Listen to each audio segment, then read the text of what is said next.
Hi everyone. இந்த session வந்து last session CrPC இருக்குல்ல, பிஎன்எஸ்எஸ், அதோட கண்டினியூஷன் தான். அதில் வந்து constitution of criminal courts and officers சொல்லியிருந்தேன்ல, செக்ஷன் 13 வரை பார்த்துருக்கோம். இப்போ செக்ஷன் 14 பார்க்கலாம். செக்ஷன் 14 வந்து எக்ஸிக்யூட்டிவ் மேஜிஸ்ட்ரேட்ஸ் பற்றி சொல்லுது. சிஆர்பிசியை கம்பேரிசன் வித் சிஆர்பிசின்னு பார்த்தீங்கன்னா, சிஆர்பிசி செக்ஷன் 20 சொல்லியிருந்தாங்க, இங்கே செக்ஷன் 14 சொல்லியிருக்காங்க. செக்ஷன் 14 சப்செக்ஷன் 1 என்ன சொல்கிறாங்கன்னா, எல்லா டிஸ்ட்ரிக்ட்லேயுமே அந்த ஸ்டேட் கவர்மெண்ட் வந்து இந்த டிஸ்ட்ரிக்ட்டுக்கு இத்தனை எக்ஸிக்யூட்டிவ் மேஜிஸ்ட்ரேட்ஸ் தேவைப்படுறாங்க அப்படின்னு ஸ்டேட் கவர்மெண்ட்ஸ் என்ன நினைக்குதோ, எத்தனை பேர் தேவைப்படுறாங்கன்னு அவங்க நினைக்கிறாங்களோ அத்தனை பேரை அவங்க அப்பாயிண்ட் பண்ணலாம். சரியா? அதில் வந்து ஒருத்தர் வந்து டிஸ்ட்ரிக்ட் மேஜிஸ்ட்ரேட் ஆக்குவாங்க. அந்த நிறைய எக்ஸிக்யூட்டிவ் மேஜிஸ்ட்ரேட்ஸ் இருப்பாங்க, அதில் ஒருத்தங்க டிஸ்ட்ரிக்ட் மேஜிஸ்ட்ரேட் ஆவாங்க. அப்புறம் செக்ஷன் 14 சப்செக்ஷன் 2 என்ன சொல்லுதுன்னா, அடிஷ்னல் டிஸ்ட்ரிக்ட் மேஜிஸ்ட்ரேட்.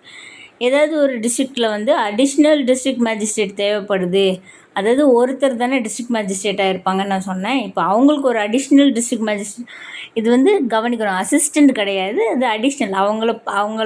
அவங்க இருக்கும்போதே அவங்க போக இன்னொருத்தர் அப்படி தேவைப்படுச்சுன்னா ஸ்டேட் கவர்மெண்ட் அதுக்கும் வந்து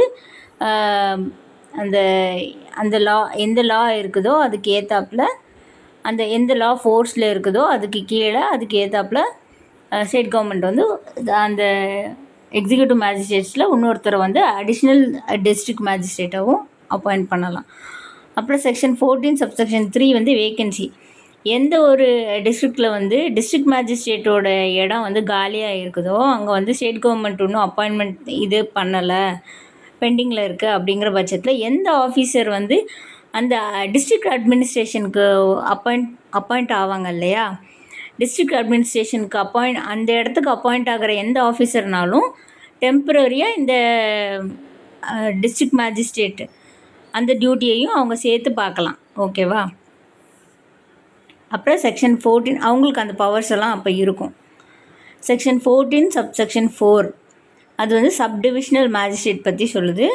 ஸோ சப்டிவிஷனல் மேஜிஸ்ட்ரேட்னால் ஒவ்வொரு சப்டிவிஷன் இருக்கும்ல டிஸ்ட்ரிக்டில், அவங்களுக்குலாம் வந்து ஸ்டேட் கவர்மெண்ட் வந்து ஒரு எக்ஸிக்யூட்டிவ் மேஜிஸ்ட்ரேட்டை வந்து அந்த சப்டிவிஷனுக்கு மேஜிஸ்ட்ரேட்டை வந்து அவங்க அப்பாயிண்ட் பண்ணலாம்.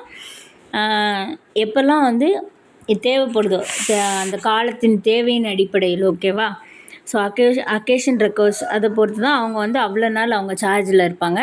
அதுக்கப்புறம் தேவைப்படலை அப்படிங்கப்போ அவங்களோட அந்த பொறுப்பில் இருந்த அந்த அந்த சப்டிவிஷனல் மேஜிஸ்ட்ரேட் அப்படிங்கிற பொறுப்பிலேருந்து அவங்க விலகிப்பாங்க. அவங்களோட அட்மினிஸ்ட்ரேஷன் ஒர்க் இருக்கும்ல, அவங்க ஆல்ரெடி வந்து டிஸ்ட்ரிக்ட் அட்மினிஸ்ட்ரேஷனில் ஒரு பொறுப்பில் இருப்பாங்க, இந்த எக்ஸ்ட்ராவாக இந்த பொறுப்பும் கொடுத்துருப்பாங்க சப்டிவிஷனல் மேஜிஸ்ட்ரேட் அப்படின்ட்டு. இப்போ இது தேவைப்படாத பட்சத்தில் வந்து அவங்க திருப்பியும் அந்த பொறுப்பிலேருந்து விலகிக்கிட்டு அவங்களோட டிஸ்ட்ரிக்ட் ஒர்க்கை மட்டும் பார்க்க ஆரம்பிச்சிடுவாங்க, அட்மினிஸ்ட்ரேஷன் ஒர்க்கை. இது வந்து செக்ஷன் 14 சப்செக்ஷன் 4. அப்புறம் வந்து செக்ஷன் 14 சப்செக்ஷன் 5. செக்ஷன் 14 சப்செக்ஷன் 4 இருக்கிறவங்க வந்து சப்டிவிஷனல் மேஜிஸ்ட்ரேட் அப்படின்னு சொல்லுவோம். சரியா? அப்புறம் செக்ஷன் 14 சப்செக்ஷன் 5 வந்து டெலிகேஷன் ஆஃப் பவர்ஸு. அதே மாதிரி தான் ஸ்டேட் கவர்மெண்ட் வந்து பவர்ஸை வந்து சப்செக்ஷன் 4 கீழே வந்து டெலிகேட் பண்ணுவாங்க, அதாவது பிரித்து கொடுப்பாங்க எந்தெந்த மாதிரி கொடுக்கணும் அப்படின்னு. To the district magistrate, the state government may by general or special order and subject to control and direction as it is deemed fit to impose delegate its powers under subsection 4 to the district magistrate. district magistrateக்கு வந்து state government கொடுப்பாங்க. ஓகேவா? ஏன்னா அவர் தான் அந்த executive மேஜிஸ்ட்ரேட்ஸுக்கெலாம் ஹெட்டாக இருப்பார். அப்புறம் section 14 subsection 6 அது வந்து commissioner of police as executive magistrate. So state government வந்து எந்த லாவுக்கு கீழேனாலும், அதாவது அந்த லா வந்து அப்போது நடைமுறையில் இருக்குதுன்னு வச்சுக்கோங்களேன், அந்த லாவுக்கு கீழே கமிஷனர் ஆஃப் போலீஸை வந்து எல்லா வேலைக்கும் இல்லைன்னா ஏதோ ஒரு பொறுப்புக்காக மட்டுமாவது எக்ஸிக்யூட்டிவ் மேஜிஸ்ட்ரேட்டாக அவங்கள அப்பாயிண்ட் பண்ணலாம். ஸோ கமிஷனர் ஆஃப் போலீஸ் வந்து எக்ஸிக்யூட்டிவ் மேஜிஸ்ட்ரேட்டாக செயல்படுவார் அந்த நேரத்தில், ஸ்டேட் கவர்மெண்ட் அப்படியும் அப்பாயிண்ட் பண்ணலாம். அப்புறம் இதுவரை எக்ஸிக்யூட்டிவ் மேஜிஸ்ட்ரேட் முடிஞ்சு. அப்புறம் வந்து section 15 special executive magistrate. Special executive மேஜிஸ்ட்ரேட்னு பார்த்துட்டிங்கன்னா சிஆர்பிசியில் வந்து செக்ஷன் 21 சொல்லியிருப்பாங்க. இங்கே உங்களுக்கு பிஎன்எஸ்எஸ் அதில் வந்து செக்ஷன் 15 கீழே சொல்லியிருக்கிறாங்க. நான் வந்து பாரதிய சாட்சி அதிநியமில் எப்படி ஒரு ப்ரொவிஷனையும் வாசித்து அவங்களுக்கு அதுக்கப்புறம் நான் எக்ஸ்ப்ளனேஷன் பண்ணினேன். அந்த மாதிரி நான் வந்து கிரிமினல் ப்ரொசீஜர் கோடையோ பிஎன்எஸ்எஸ்ஸையோ தேவைப்படலைன்னா அப்படி பண்ண மாட்டேன். அதில் என்னென்ன சொல்லியிருக்காங்கன்னு மட்டும் நான் உங்களுக்கு ஒரு சம்மரி மாதிரி கொடுக்குறேன். ஏன்னா இது வந்து செக்ஷன்ஸ் அதிகம். இது 531 செக்ஷன்ஸ் இருக்குது. அப்படி நான் ஒன்றா உங்களுக்கு ப்ரொவிஷன்ஸை வாசித்து சொன்னேன் அப்படின்னா நம்ம இதை முடிக்கவே முடியாதுன்னா ஒரு குறிப்பிட்ட டைமில் முடிக்க முடியாது. அதனால உங்களுக்கு சம்மரி மாதிரி சொல்கிறேன். ஓகேவா? ஸ்பெஷல் எக்ஸிக்யூட்டிவ் மேஜிஸ்ட்ரேட்னால் என்ன அப்படின்னா, ஒரு ஸ்பெஷலான ஒரு குறிப்பிட்ட ஏரியாவில் இல்லை ஒரு குறிப்பிட்ட செயல்பாட்டை செயல்படுத்துறதுக்கு மட்டுமே அவங்கள வந்து ஸ்பெஷலாக எக்ஸிக்யூட்டிவ் மேஜிஸ்ட்ரேட்டை வந்து ஸ்பெஷல் எக்ஸிக்யூட்டிவ் மேஜிஸ்ட்ரேட்ஸ்னு அப்பாயிண்ட் பண்ணுவாங்க. இது வந்து மற்ற எக்ஸிக்யூட்டிவ் மேஜிஸ்ட்ரேட்ஸையும் அப்பாயிண்ட் பண்ணலாம். இல்லைன்னா போலீஸ் ஆஃபீஸர், எந்த போலீஸ் ஆஃபீஸர்னாலும் எஸ்பி அந்த ரேங்க்குக்கு கீழே இல்லாமல், அதாவது எஸ்பியாக இருக்கலாம், இல்லை எஸ்பிக்கு ஈக்குவலண்ட்டான ரேங்கில் இருக்கான், சூப்பரிண்டென்டென்ட் ஆஃப் போலீஸ். ஓகேவா?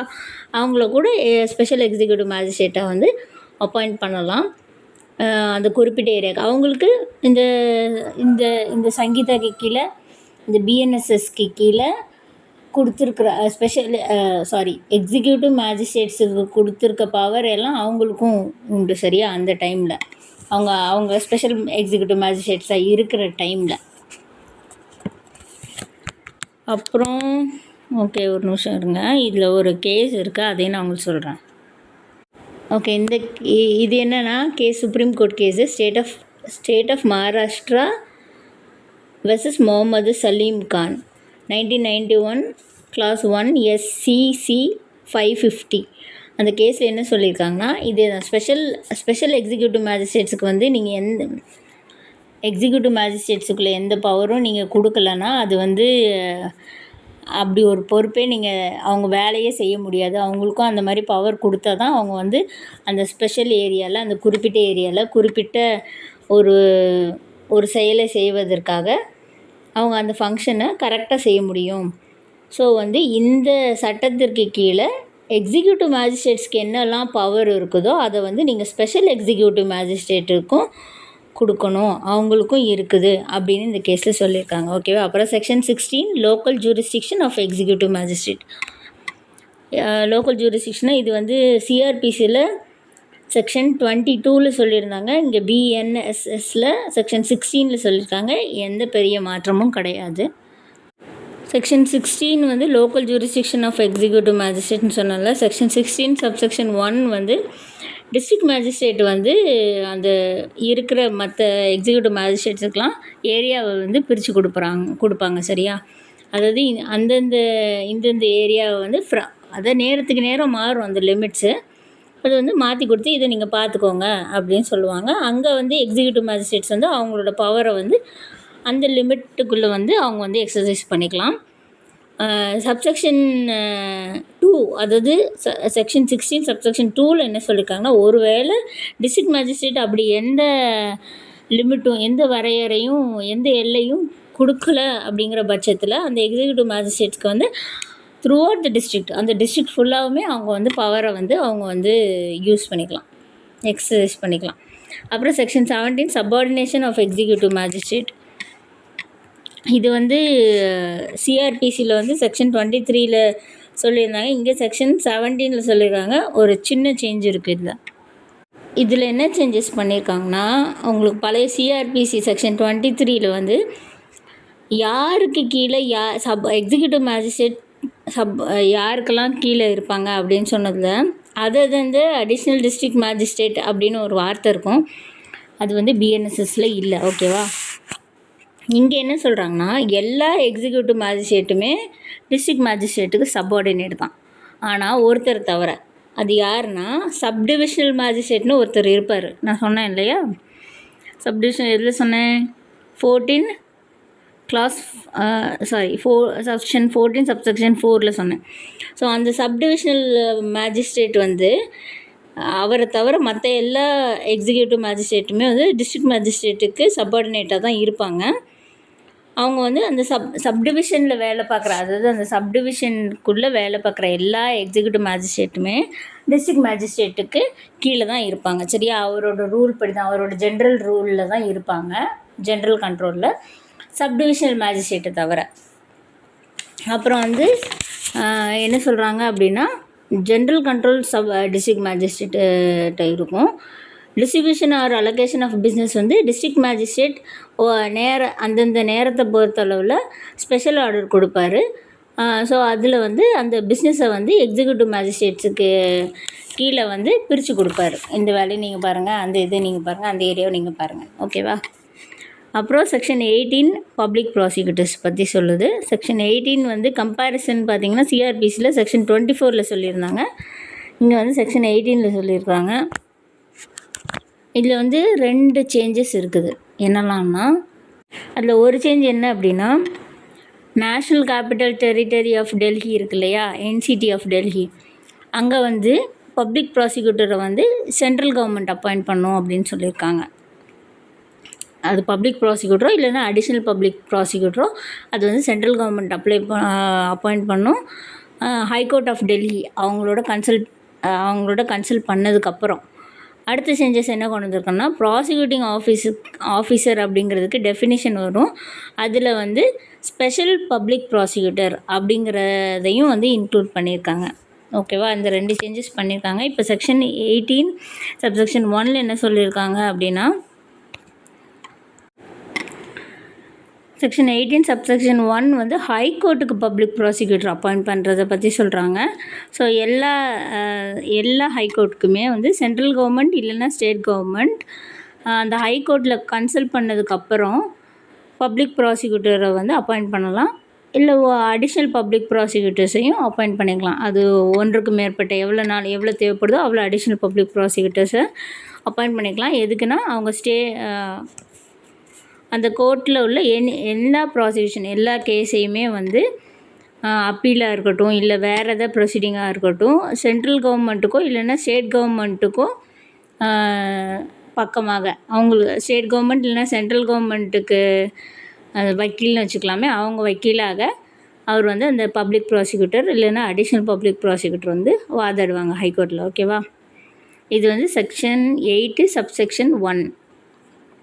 அப்புறம் டெல்லிக்கு நான் ஏற்கனவே சொன்ன மாதிரி தான் அவங்க வந்து சென்ட்ரல் கவர்மெண்ட்டே அப்பாயிண்ட் பண்ணோம். அவங்க ஸ்டேட் கவர்மெண்ட்டுக்கெலாம் வேலை இல்லை. ஸோ அவங்க சென்ட்ரல் கவர்மெண்ட் வந்து ஹைகோர்ட்டு பேசிவிட்டு அப்புறம் வந்து இந்த சப்செக்ஷன் கீழே அவங்க ஒரு பப்ளிக் ப்ராசிக்யூட்டர் அங்கே அப்பாயிண்ட் பண்ணிக்குவாங்க. அங்கே தேவைன்னா அதே தான் அடிஷ்னல் பப்ளிக் ப்ராசிக்யூட்டரும் அப்பாயிண்ட் பண்ணிக்குவாங்க. அப்புறம் செக்ஷன் 18 சப்செக்ஷன் 2 வந்து என்ன அப்படின்னா வந்து, செக்ஷன் 18 சப்செக்ஷன் 2 என்ன சொல்கிறாங்கன்னா, சென்ட்ரல் கவர்மெண்ட் வந்து எந்த டிஸ்ட்ரிக்ட்லனாலும் எந்த லோக்கல் கவர்மெண்ட்லனாலும் அவங்களோட கேஸஸை வந்து கண்டக்ட் பண்ணுறதுக்கு, அதை பார்த்துக்கிறதுக்கு அவங்க வந்து பப்ளிக் ப்ராசிக்யூட்டரை வந்து அப்பாயிண்ட் பண்ணலான்னு சொல்கிறாங்க. செக்ஷன் 18 சப்செக்ஷன் 3 என்ன சொல்கிறாங்கன்னா, எல்லா டிஸ்ட்ரிக்ட்லேயும் ஸ்டேட் கவர்மெண்ட் வந்து பப்ளிக் ப்ராசிக்யூட்டரையும் இல்லை தேவைப்பட்டுச்சுன்னா ஒன்றுக்கு மேற்பட்ட அடிஷ்னல் பப்ளிக் ப்ராசிக்யூட்டரையும் எல்லா டிஸ்ட்ரிக்ட்லேயும் அப்பாயிண்ட் பண்ணணும் அப்படின்னு சொல்கிறாங்க. ஒரு டிஸ்ட்ரிக்ட்டுக்கு பப்ளிக் ப்ராசிக்யூட்டராக இருக்கிறவரோ இல்லைன்னா அடிஷ்னல் பப்ளிக் ப்ராசிக்யூட்டராக இருக்கிறவரோ இன்னொரு டிஸ்ட்ரிக்ட்டையும் சேர்த்து பார்த்துக்கலாம் அப்படின்னு கூட அவர் அவங்கள அப்பாயிண்ட் பண்ணலாம். சரியா? அப்புறம் செக்ஷன் 18 சப்செக்ஷன் 4 வந்து panel of names of person. இதில் என்ன சொல்கிறாங்க அப்படின்னா, ஓகே, செக்ஷன் 18 சப்செக்ஷன் 4 வந்து டிஸ்ட்ரிக்ட் மேஜிஸ்ட்ரேட் வந்து அந்த செஷன்ஸ் ஜட்ஜ் இருப்பார்ல, செஷன்ஸ் ஜட்ஜிட்ட வந்து பேசினதுக்கப்புறம் அவரோட கன்சல்டேஷனுக்கு அப்புறம் ஒரு பேனல் ஆஃப் நேம்ஸ், ஒரு குறிப்பிட்ட பெயர்களை வந்து ப்ரிப்பேர் பண்ணுவாங்க. அதில் வந்து யாரெல்லாம் வந்து அந்த டிஸ்ட்ரிக்டில் வந்து பப்ளிக் ப்ராசிக்யூட்டராக இருக்கலாம், யார் அடிஷ்னல் பப்ளிக் ப்ராசிக்யூட்டராக இருக்கலான்ட்டு அவரோட ஒப்பீனியனில் கரெக்டுன்னு படுதோ அவங்கள வந்து அந்த நேமை வந்து அவர் சஜஸ்ட் பண்ணி கொடுப்பாரு. சரியா? To be appointed. ஆமாம், over in is opinion fit to be appointed as public prosecutor, assistant additional public prosecutor for the district. Okay, section 18 subsection 5 வந்து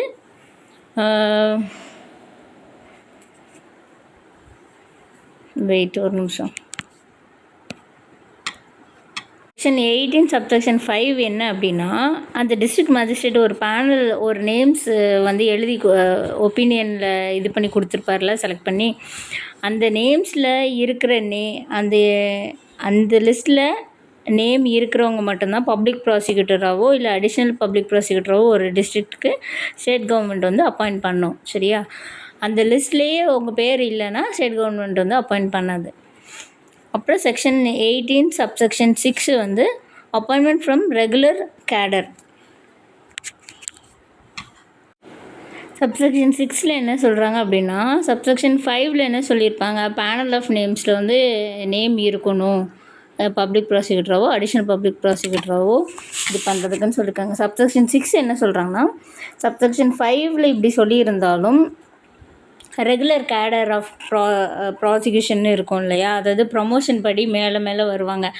அப்படி இருக்கிறவங்க எக்ஸிஸ்ட் ஆகி இருந்தாங்க அப்படின்னா அவங்கள வந்து public prosecutor or an additional public prosecutor அப்படின்னு அந்த அந்த ப்ரமோஷனில் அந்த கேடரில் இருந்து தான் அப்பாயிண்ட் பண்ணணும். அப்படி இல்லை, அப்படி யாருமே சூட்டபுளாக அதில் இல்லை அப்படிங்கிற பட்சத்தில் இந்த மேஜிஸ்ட்ரேட் கொடுக்குற டிஸ்ட்ரிக்ட் மேஜிஸ்ட்ரேட் கொடுக்குற நேம்ஸ் இருக்கு இல்லையா, அதிலேருந்து அவங்க வந்து அப்பாயிண்ட் பண்ணுவாங்க. ஓகேவா? செக்ஷன் 18 சப்செக்ஷன் 7 வந்து experience. Person shall be eligible to be appointed as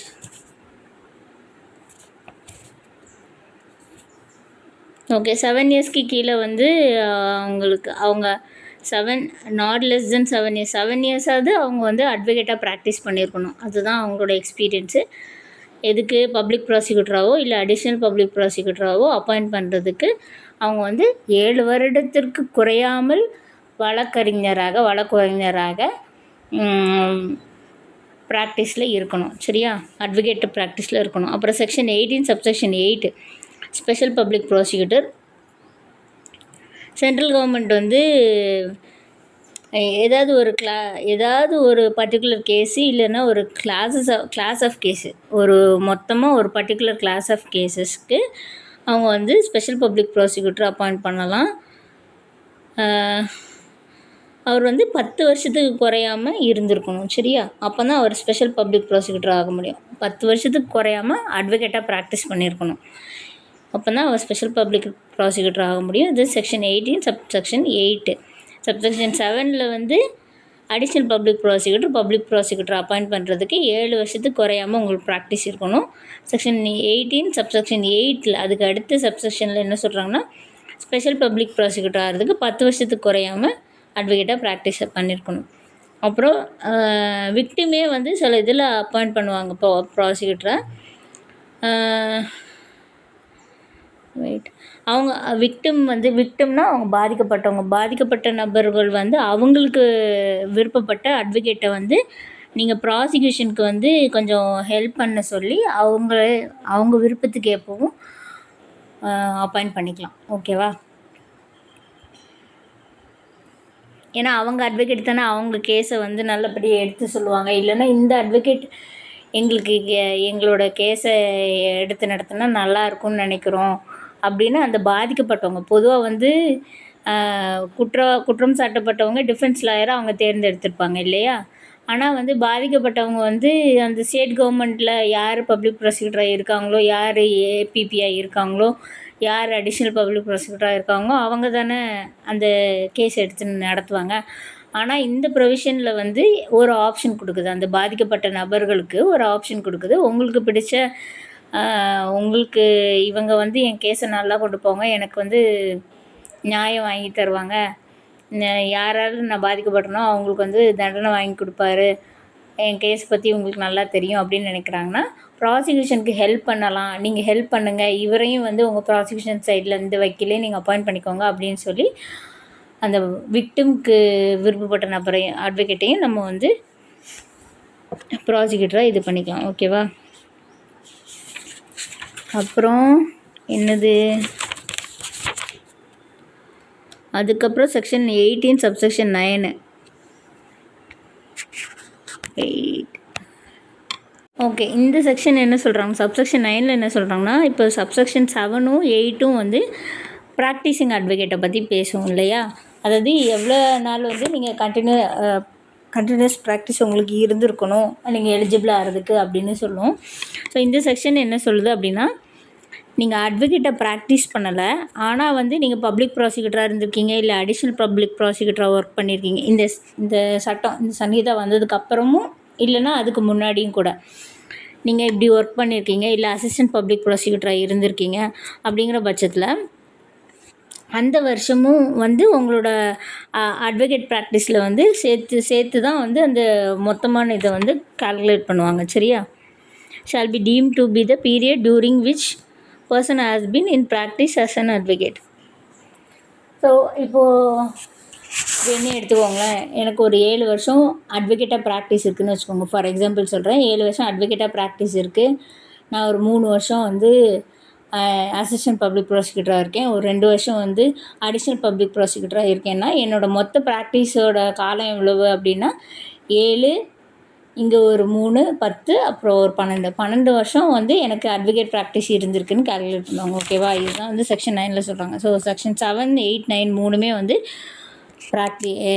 அந்த டியூரேஷன் ஆஃப் ப்ராக்டிஸ் தான். அப்புறம் செக்ஷன் 19 வந்து அசிஸ்டன்ட் பப்ளிக் ப்ராசிக்யூட்டரை பற்றி சொல்கிறது. இப்போ அசிஸ்டன்ட் பப்ளிக் ப்ராசிக்யூட்டர் செக்ஷன் 19ல் என்ன சொல்கிறாங்கன்னா, இது வந்து சிஆர்பிசியில் வந்து செக்ஷன் 25ல் சொல்லியிருந்தாங்க, இங்கே வந்து செக்ஷன் 19ல் சொல்லியிருக்காங்க. பிஎன்எஸ்எஸில் ஒரு சின்ன சேஞ்ச் மட்டும் இருக்குது. சின்ன சேஞ்ச் என்ன அப்படின்னா நான் அப்புறம் சொல்கிறேன் உங்களுக்கு.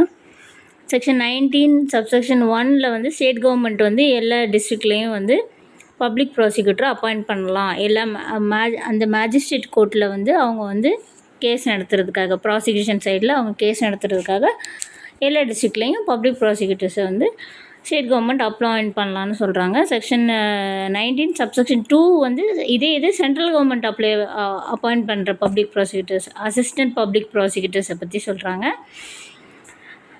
அதே தான் மேஜிஸ்ட்ரேட் கோர்ட்டில் ஒரு கேஸையோ இல்லைன்னா ஒரு விதமான கேசஸ்களையோ கிளாஸஸ் ஆஃப் கேஸையோ வந்து ப்ராசிக்யூஷன் சைடில் கண்டக்ட் பண்ணுறதுக்காண்டி அசிஸ்டன்ட் பப்ளிக் ப்ராசிக்யூட்டர்ஸை வந்து சென்ட்ரல் கவர்மெண்ட் அப்பாயிண்ட் பண்ணுறதை பற்றி செக்ஷன் 19 சப்செக்ஷன் 2 சொல்கிறாங்க.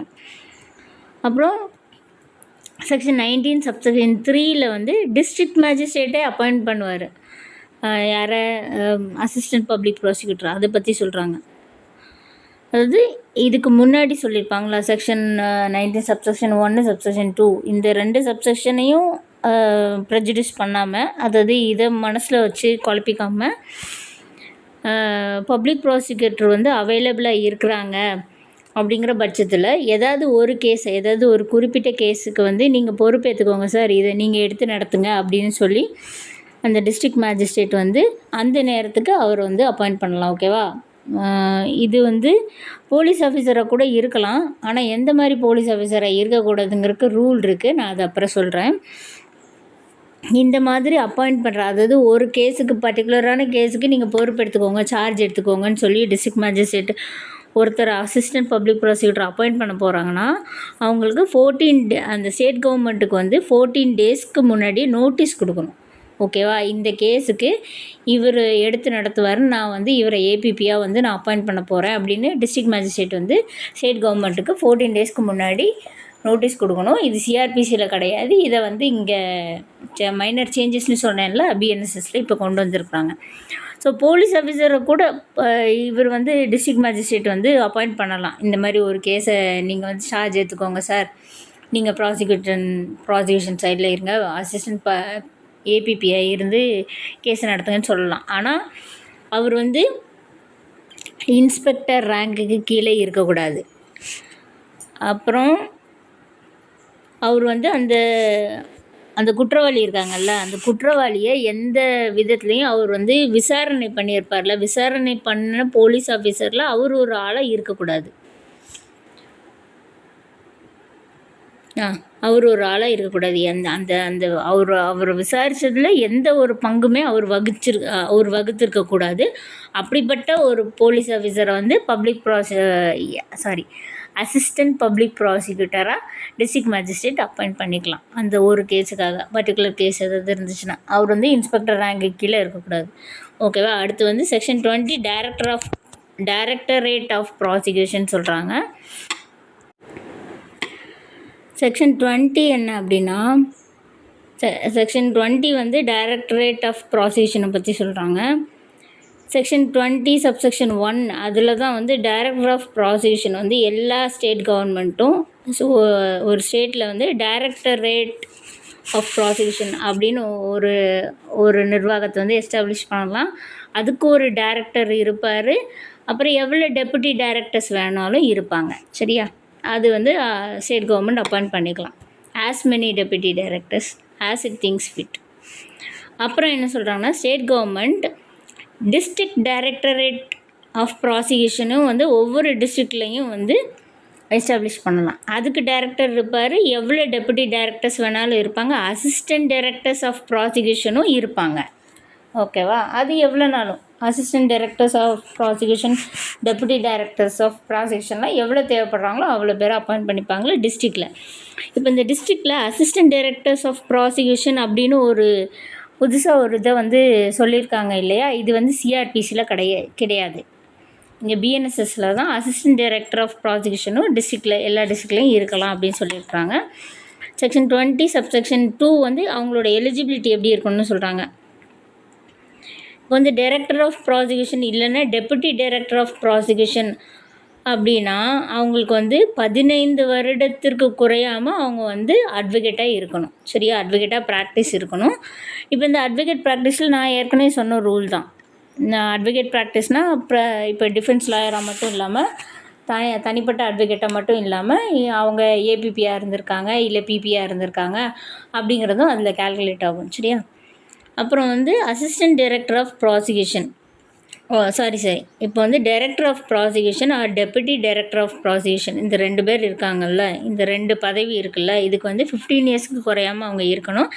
இல்லைன்னா அவங்க செஷன்ஸ் ஜட்ஜாக இருக்கணும். Sessions has been a sessions ஜட்ஜாக வந்து அவங்க பணியாற்றி இருக்கணும். ஓகேவா? அசிஸ்டன்ட் டைரக்டர் ஆஃப் ப்ராசிக்யூஷன் இப்போ ஒன்று ஆட் பண்ணியிருக்காங்கல்ல புதுசாக பிஎன்எஸ்எஸில், எல்லா டிஸ்ட்ரிக்ட்லேயும் அசிஸ்டன்ட் டைரக்டர் ஆஃப் ப்ராசிக்யூஷன் இருக்கலாம் அப்படின்ட்டு. அவங்க வந்து 7 இயர்ஸ்க்கு குறையாமல் ப்ராக்டிஸில் இருந்திருக்கணும், அட்வொகேட் ப்ராக்டிஸில். இல்லைன்னா மேஜிஸ்ட்ரேட் ஆஃப் ஃபஸ்ட் கிளாஸ் மேஜிஸ்ட்ரேட்டாக அவங்க பணியாற்றிருக்கணும். இவங்க தான் வந்து இந்த பணிக்கு அவங்க டைரக்டராகவோ டெப்புட்டி டைரக்டராகவோ அசிஸ்டன்ட் டைரக்டராகவோ நான் சொன்ன மாதிரி வர்றதுக்கு வந்து அவங்க எலிஜிபிள் அப்பாயிண்ட் ஆகிறதுக்கு. சரியா? அப்புறம் செக்ஷன் 20 சப்செக்ஷன் 3 அது நான் திருப்பி சொல்லணுமா? செக்ஷன் 20 சப்செக்ஷன் 2 அது உங்களுக்கு ஏற்கனவே தெளிவாக புரிஞ்சிருக்கும்னு நினைக்கிறேன். Director of prosecution, deputy director of prosecution இந்த மாதிரி அப்பாயிண்ட் ஆகணும் அப்படின்னா அவங்களுக்கு 15 இயர்ஸ் ப்ராக்டிஸ் இருக்கணும். இல்லைன்னா அவங்க செஷன்ஸ் ஜட்ஜாக பணியாற்றிருக்கணும். ஓகேவா? அப்புறம் டிஸ்ட்ரிக்ட் டைரக்டரேட்டு வந்து எஸ்டாப்ளிஷ் பண்ணுவாங்களா ஒவ்வொரு டிஸ்ட்ரிக்ட்டுக்கும். அதுக்கு டைரக்டர், டெப்புட்டி டைரக்டர், அப்புறம் வந்து அசிஸ்டன்ட் டைரக்டர்ஸ் ஆஃப் ப்ராசிக்யூஷன் இப்போ ஒன்று ஆட் பண்ணியிருக்காங்கல்ல, அந்த மாதிரி அசிஸ்டன்ட் டைரக்டர் ஆஃப் ப்ராசிக்யூஷனாக நீங்கள் அப்பாயிண்ட் ஆகணும்னா உங்களுக்கு 7 வருஷத்துக்கு குறையாமல் ப்ராக்டிஸிங் எக்ஸ்பீரியன்ஸ் இருக்கணும். இல்லைன்னா நீங்கள் வந்து ஃபஸ்ட் கிளாஸ் மேஜிஸ்ட்ரேட்டாக நீங்கள் வந்து பணியாற்றியிருக்கணும். சரியா? இப்போ section 20 subsection 3 director of prosecution. Director of prosecution வந்து ஒரு நிமிஷம். செக்ஷன் 20 சப்செக்ஷன் 3 வந்து எல்லா டைரக்டரேட்லேயும் டைரக்டரேட் ஆஃப் ப்ராசிக்யூஷனும் வந்து டைரக்டர் ஆஃப் ப்ராசிக்யூஷன் அப்படிங்கிறவரை தலைமையாக வச்சுருக்கோம். ஓகேவா? அவங்க வந்து ஸ்டேட்டோட ஹோம் டிபார்ட்மெண்ட் இருக்கும்ல, ஸ்டேட்டோட ஹோம் டிபார்ட்மெண்ட்டோட அட்மினிஸ்ட்ரேட்டிவ் கண்ட்ரோலுக்கு he shall function under the administrative control of the home department in the state. Administrative கண்ட்ரோலுக்கு கீழே இருப்பாங்க. இப்போ வந்து சப்செக்ஷன் 4 அதாவது செக்ஷன் 20லே சப்செக்ஷன் 4 என்ன சொல்கிறாங்கன்னா, அந்த டைரக்டருக்கு யாரெல்லாம் சப்பார்டினேட் ஆகியிருப்பாங்க அப்படின்னா, every deputy director of prosecution, அப்புறம் அசிஸ்டன்ட் டைரக்டர் ஆஃப் ப்ராசிக்யூஷன், அவங்கெல்லாம் வந்து டைரக்டர் ஆஃப் ப்ராசிக்யூஷனுக்கு சப்பார்டினேட் ஆகியிருப்பாங்க. ஓகேவா? அப்புறம் every assistant director of prosecution வந்து அந்த டெபுட்டி டைரக்டர் ஆஃப் ப்ராசிக்யூஷனுக்கு சப்பார்டினேட் ஆகியிருப்பாங்க. ஓகேவா? அப்புறம் செக்ஷன் 20 சப்செக்ஷன் 5 என்ன சொல்கிறாங்க அப்படின்னா, ஹைகோர்ட்டில் உள்ள கேசஸை யார் பார்ப்பாங்க அப்படின்னா, every public prosecutor, additional public prosecutor, special public prosecutor, அந்த ஸ்டேட் கவர்மெண்ட் அப்பாயிண்ட் பண்ண public prosecutor, additional public prosecutor, special public ப்ராசிக்யூட்டர்லாம் வந்து இந்த டைரக்டர் ஆஃப் ப்ராசிக்யூஷனுக்கு வந்து சப்பார்டினேட்டாக இருப்பாங்க. ஓகேவா? அப்புறம் செக்ஷன் 20 சப்செக்ஷன் 6 இப்போ டிஸ்ட்ரிக்ட் கோர்ட்டை பொறுத்தளவில் every public prosecutor, additional public prosecutor and special public prosecutor appointed by state government to conduct cases in district courts and every assistant public prosecutor shall be subordinate to the deputy director of prosecution or the assistant director of prosecution. So இவங்கெல்லாம் வந்து deputy director of ப்ராசிக்யூஷனுக்கும் assistant director of ப்ராசிக்யூஷனுக்கு யாரெல்லாம் subordinate ஆகியிருப்பாங்க, டிஸ்ட்ரிக்டில் உள்ள எல்லா public prosecutor, additional public prosecutor, special public prosecutor, அவங்கெல்லாம் வந்து இல்லை அசிஸ்டன்ட் பப்ளிக் ப்ராசிக்யூட்டர், இவங்கெல்லாம் வந்து டெபுட்டி டைரக்டர் ஆஃப் ப்ராசிக்யூஷனுக்கும் அசிஸ்டன்ட் டைரக்டர் ஆஃப் ப்ராசிக்யூஷனுக்கும் சப்பார்டினேட்டாக இருப்பாங்க. சரியா? அப்புறம் section 20 subsection 7 the powers and functions. இவங்களோட பவர்ஸ் அண்ட் ஃபங்க்ஷனுமே என்னென்னு சொல்கிறாங்க. பவர்ஸ் அண்ட் ஃபங்க்ஷன்னு பார்த்திங்கன்னா செக்ஷன் 20 தான் சொல்லியிருக்காங்க. ஓகேவா? செக்ஷன் 20 தான் நம்ம இப்போ பார்த்துக்கிட்டு வரோம். இதில் எவ்வளோ பார்த்துருக்கோம்? டைரக்டர் ஆஃப் ப்ராசிக்யூஷன் வந்து 1, எலிஜிபிலிட்டி 2, டைரக்டர் ஆஃப் ப்ராசிக்யூஷன் வந்து 3, subsection 3, subordinate to the director subsection 4, cases in the high court வந்து சப்செக்ஷன் 5, கேஸ் இன் டிஸ்ட்ரிக்ட் கோர்ட் வந்து சப்செக்ஷன் 6. இப்போ வந்து பவர்ஸ் அண்ட் ஃபங்க்ஷன் வந்து சப்செக்ஷன் 7. ஸோ வந்து பவர்ஸ் அண்ட் ஃபங்க்ஷன்னு பார்த்துக்கிட்டிங்கன்னா 10 இயர்ஸ் வரை தண்டனை கொடுக்குற கேஸு, இல்லைன்னா 10 இயர்ஸ்க்கு மேலே உள்ள தண்டனை, இல்லைன்னா லைஃப் இம்ப்ரெசன்மெண்ட் ஆயுள் தண்டனை, இல்லைன்னா மரண தண்டனைகள், இதெல்லாம் கொடுக்குற கேசஸ் எல்லாம் வந்து ஒப்பீனியன் இல்லை அப்பீல் போகிறதா இருக்கட்டும், இல்லைன்னா அந்த கேஸை வந்து ஸ்பீடியாக பார்க்குறதா இருக்கட்டும், அந்த கேஸை எப்படி டீல் பண்ணணுங்கிறத வந்து யார் பார்ப்பாங்க? டைரக்டர் ஆஃப் ப்ராசிக்யூஷனில் அவங்க பார்ப்பாங்க. சரியா? யாரெல்லாம் 10 இயர்ஸ் தண்டனைக்கு மேலே இருக்கணும், 10 இயர்ஸ் இருக்கணும், இல்லை 10 இயர்ஸ்க்கு மேலே தண்டனை கொடுக்கக்கூடிய குற்றங்கள், இல்லைன்னா மரண தண்டனை கொடுக்கக்கூடிய குற்றங்கள், இல்லைன்னா ஆயுள் தண்டனை கொடுக்கக்கூடிய குற்றங்கள், இந்த மாதிரி கேசஸ் எல்லாம் வந்து டைரக்டர் ஆஃப் ப்ராசிக்யூஷனில் வந்து டீல் பண்ணுவாங்க. அப்புறம் அப்பீலும் அவங்க தான் இந்த கேசஸ்க்கெலாம்.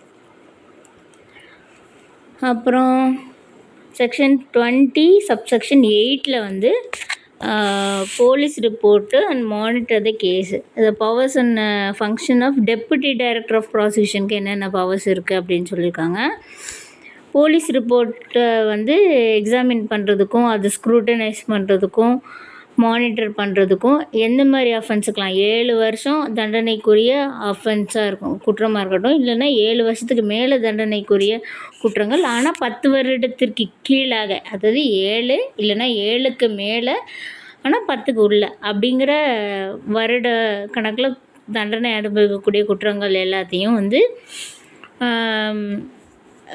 டீல் பண்ணுறது வந்து டெபுட்டி டைரக்டர் ஆஃப் ப்ராசிக்யூஷனில் பண்ணுவாங்க. சரியா? அதை எக்ஸாமின் பண்ணுறது, ஸ்க்ரூட்டனைஸ் பண்ணுறது, எல்லாம் போலீஸ் ரிப்போர்ட்டில் எப்படி கொடுத்துருக்காங்க அப்படிங்கிறதெல்லாம். 10 வருஷத்துக்கு மேலே போனால் தான் டைரக்டர் ஆஃப் ப்ராசிக்யூஷனுக்கு போயிடும்ல. அப்புறம் செக்ஷன் 20 சப்செக்ஷன் 9 வந்து offences are punishable for less than 7 years. 7 இயர்ஸ்க்கு கீழே உள்ள அஃபென்சஸை யார் பார்ப்பாங்கன்னா அசிஸ்டன்ட் டைரக்டர் ஆஃப் ப்ராசிக்யூஷனில் வந்து அதை மானிட்டர் பண்ணிப்பாங்க. ஓகேவா? அவங்க அதை இது பண்ணிப்பாங்க. அப்புறம் செக்ஷன் 20 சப்செக்ஷன் 10 அதில் வந்து power and responsibility. The director, deputy director or assistant director of prosecution shall have the power to power to deal with power to deal with and be responsible for all proceeding under this Sanhita. So இந்த CrPC இல்லைன்னா இந்த சன்ஹிதா பிஎன்எஸ்எஸ்க்கு கீழே கொடுத்துருக்க எல்லா விதமான கேஸஸையும் வந்து deal பண்ணுறதுக்கான powers இவங்களுக்கெலாம் கொடுத்துருக்கு அப்படின்னு சொல்கிறாங்க. அதுதான் செக்ஷன் 20 சப்செக்ஷன் 10ல். செக்ஷன் 20 சப்செக்ஷன் 11 வந்து என்ன சொல்கிறாங்க, the other powers and function of the director of prosecution, deputy directors of prosecution and assistant directors of prosecution, and the area for which each of the deputy director of prosecution and assistant director of prosecution have appointed shall be such as state government may by notification specific. State government notification கொடுத்து இவங்களுக்குள்ள பவர்ஸையும் ரெஸ்பான்சிபிலிட்டியும் சொல்லுவாங்க அப்படிங்கிறது தான் section 20 subsection 11ல் சொல்லியிருக்காங்க. வேறு ஒன்றும் இல்லை. Section 20 subsection 12 வந்து இதுக்கு ஒரு எக்ஸப்ஷன். இந்த செக்ஷன் 20க்கு கீழே இவ்வளோ நேரம் பார்த்தோம் இல்லையா, இதுக்கு ஒரு எக்ஸப்ஷன் வந்து செக்ஷன் 20 சப்செக்ஷன் 12 லாஸ்ட் சப்செக்ஷனில் கொடுத்துருக்காங்க. அது என்ன அப்படின்னா, எல்லா ஸ்டேட்டுக்குன்னு ஒரு அட்வொகேட் ஜென்ரல் இருப்பார். ஓகேவா? அவர் வந்து the provision of this section shall not apply to the advocate general for the state performing the function of a public prosecutor. அந்த அட்வொகேட் ஜென்ரலுக்கு வந்து இது வந்து பொருந்தாது இந்த செக்ஷனில் சொல்லியிருக்குது அப்படின்னு சொல்லியிருக்காங்க. ஸோ இதோட வந்து கான்ஸ்டிடியூஷன் ஆஃப் கிரிமினல் கோர்ட்ஸு, அதில் யார் யார் ஒர்க் பண்ணுறாங்க, என்னென்ன மாதிரி கோர்ட்ஸை பிரிச்சுருக்காங்க அப்படிங்கிறதெல்லாம் வந்து இந்த செக்ஷனில் பார்த்துச்சு. ஸோ இதுக்கப்புறம் வந்து பவர் ஆஃப் கோர்ட்ஸ் இருக்குது. ஒவ்வொரு கோர்ட்டுக்கும் என்னென்ன பவர்ஸ் இருக்குதுன்னு அது வந்து சாப்டர் 3, அது இன்னொரு செஷனில் நம்ம பார்ப்போம். ஓகேவா? தேங்க்யூ. பாய்.